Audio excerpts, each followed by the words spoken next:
సాయంకాల సమయములో సంధ్యాదీపారాధనలో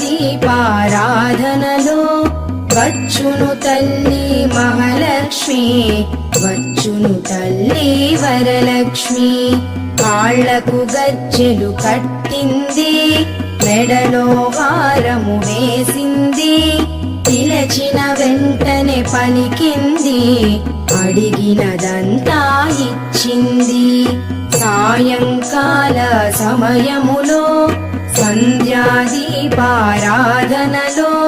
వచ్చును తల్లి మహాలక్ష్మి, వచ్చును తల్లి వరలక్ష్మి.